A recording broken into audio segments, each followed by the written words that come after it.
Then Elisha said, hear the word of the Lord. Thus says the Lord, tomorrow about this time, a seah of fine flour shall be sold for a shekel, and 2 seahs of barley for a shekel at the gate of Samaria. So an officer on whose hand the king leaned answered the man of God and said, look, if the Lord would make windows in heaven, could this thing be? And he said, in fact, you shall see it with your eyes, but you shall not eat of it. Now there were 4 leprous men at the entrance of the gate, and they said to one another, why are we sitting here until we die? If we say we will enter the city, the famine is in the city, and we shall die there. And if we sit here, we die also. Now therefore, come, let us surrender to the army of the Syrians. And if they kill us, we shall only die. And they rose at twilight to go to the camp of the Syrians. And when they had come to the outskirts of the Syrian camp, to their surprise, no one was there. For the Lord had caused the army of the Syrians to hear the noise of the chariots and the noise of horses and the noise of a great army. So they said to one another, look, the king of Israel has hired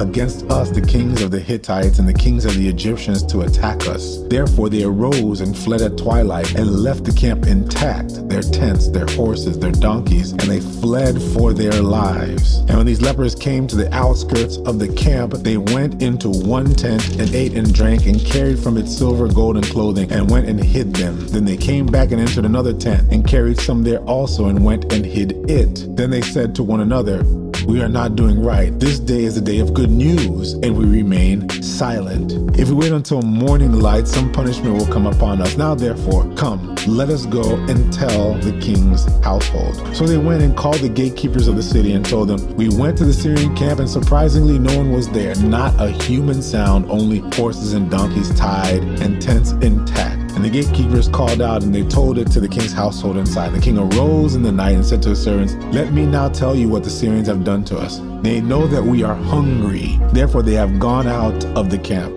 to hide themselves in the field. When they come out of the city, we shall catch them alive and get into the city. And one of the Syrians answered and said, please, let several men take 5 of the remaining horses which are left in the city. Look, they may either become like the multitude of Israel that are left in it, or indeed, I say, they shall become like the multitude of Israel left from those who are consumed. So let us send them and see. Therefore they took 2 chariots with horses, and the king sent them in the direction of the Syrian army, saying, go and see. And they went after them to the Jordan. And indeed all the road was full of garments and weapons which the Syrians had thrown away in their haste. So the messengers returned and told the king. Then the people went out and plundered the tents of the Syrians. So a seah of fine flour was sold for a shekel, and 2 seahs of barley for a shekel, according to the word of the Lord. Now the king appointed the officer on whose hand he leaned to have charge of the gate, but the people trampled him in the gate, and he died. Just as the man of God had said, who spoke when the king came down to him, so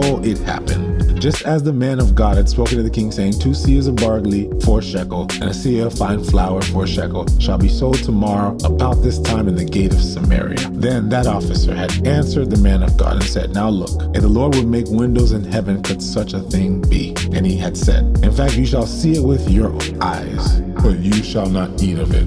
And so it happened to him, for the people trampled him in the gate, and he died.